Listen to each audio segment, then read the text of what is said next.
Hello दोस्तों, फिर से स्वागत है आपका नए वीडियो के साथ। बहुत समय पहले की बात है।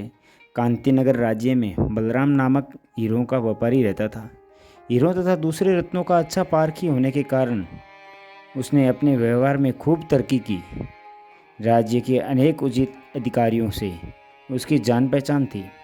राजभवन में महाराजा के यहाँ उसका आना जाना रहता था। प्रधानमंत्री तथा सेनापति भी उसके खूब परिचित थे। इन बड़े लोगों को वह अक्सर दावत पर बुलाकर अपनी दुकान के बहुमूल्य हीरे मोती दिखाया करता था।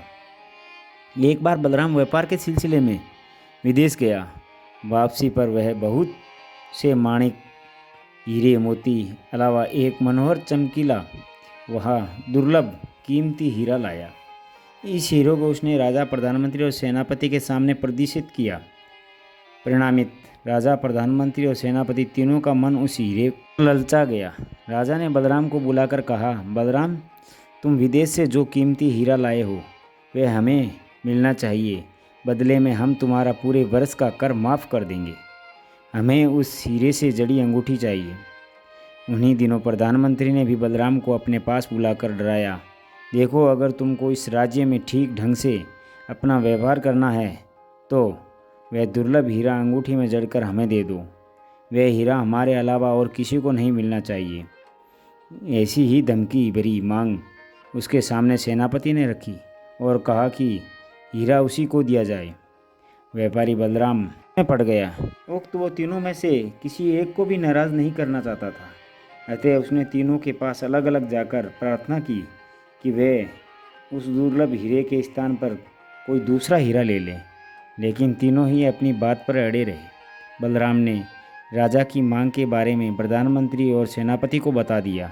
फिर भी वह तीनों ही दुर्लभ हीरे की मांग करते रहे। यह कहते रहे कि अगर किसी और को देना हो तो वह उसे नकली हीरा दे दे।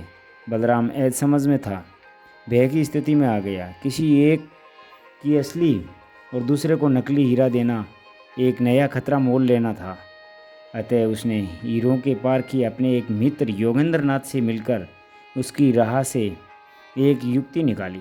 बलराम ने उन्हीं हीरा जड़ी अंगूठियाँ बनाई और बारी बारी इन तीनों के पास पहुंच गया। पहले वे राजा के पास पहुंचा। महाराज, ये दुर्लभ कीमती हीरा आपका हुआ। हीरे की एक अंगूठी उसे थमा दी। प्रधानमंत्री और सेनापति को भी हीरों जड़ी एक एक अंगूठी थमाते हुए बलराम ने कहा, श्रीमान, ये दुर्लभ और कीमती हीरा आपका हुआ। अंगूठियां प्राप्त करने के बाद राजा, प्रधानमंत्री व सेनापति तीनों ने ही बलराम पर संदेह किया और पूछा, कहीं तुम हमें चकमा तो नहीं दे रहे हो? ऐसा तो नहीं है कि तुम नकली हीरा देकर हमें संतुष्ट कर रहे हो? बलराम ने तीनों को ही विश्वास दिलाया कि मनोहर चमक वाला असली दुर्लभ हीरा वही है। फिर भी यदि यह वह चाहे तो नगर के किसी दूसरे बड़े पारखी से उसकी जांच करवा लें। नगर का दूसरा बड़ा पारखी योगेंद्र नाथ ही था। उसने अलग अलग समय में तीनों अंगूठियों की परख की और तीनों को संतुष्ट कर दिया कि मनोहर चमक वाला दुर्लभ हीरा वही है जो उनके पास है। अपना यह काम पूरा करके योगेंद्र नाथ बलराम के पास गया।